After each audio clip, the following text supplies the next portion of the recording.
Hello दोस्तों, नमस्ते प्रणाम। हम किरण शर्मा, हम मंजू शर्मा अपना यूट्यूब चैनल पर सबको स्वागत कर छी। नमस्ते प्रणाम, सभी दीदी भाई के प्रणाम, सभी फैमिली के प्रणाम, जते दाई माय चाची सुनबे सबके प्रणाम करै छी। अरे जैसे न्यूसल छे तै के लके उजरले पुजरले गीत बनावे के लिए बेस गेल है। बहुत प्यारा सा गीत यहाँ सब जरूर सुनब, बहुत दर्दनाक गीत छे, बहुत दर्दनाक, अहाँ सब जरूर सुनब और जरूर कमेंट बॉक्स में करब। लिखब। बहुत प्यारा सा गीत है, बहुत दर्द भरा गीत है। अहाँ सब जरूर लास्ट बेटी तक जाय गीत छथिन सुनबे, घर से कते दर्द होय समझ सबके पेबे पता गीत के।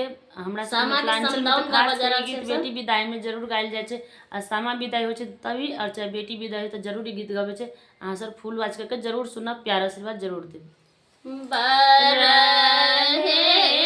जतना सामा सामा बेटी है पोसली, रामा सामा बेटी है पोसली, से हो बेटी सासुर जाई बरहे जतना सा हम सामा बेटी है पोसली, रामा सामा बेटी है पोसली, से हो बेटी सासुर जाई, के नाका के कानन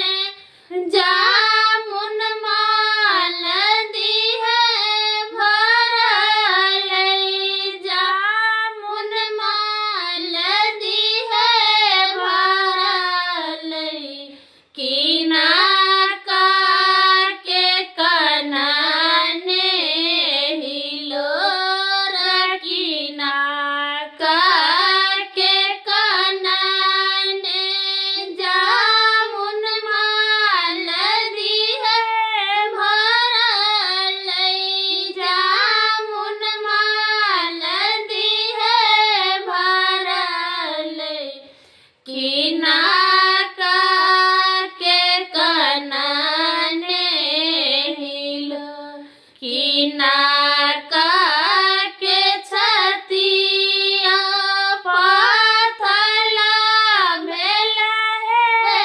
सखिया, पाथला भेला है सखिया, की नाका के हृदय कठोर, की नाका के छतिया पाथला भेला है सखिया, पाथला भेला है सखिया, की नाका के हृदय कठोर, अम्मा जी के कानन जामुन माल दी है भरलई, जामुन माल दी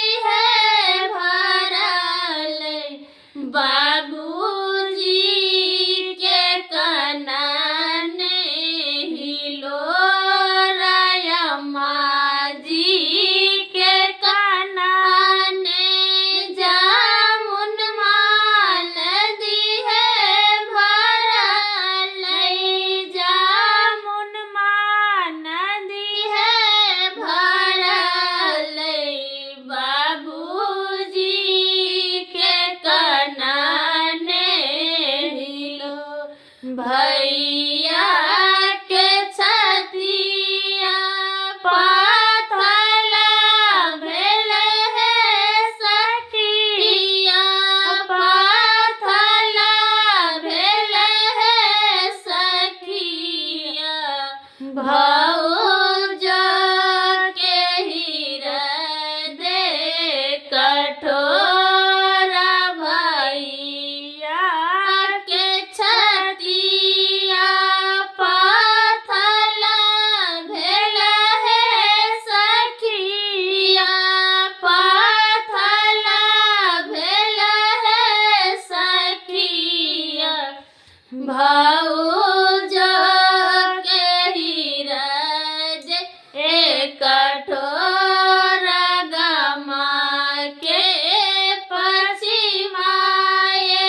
के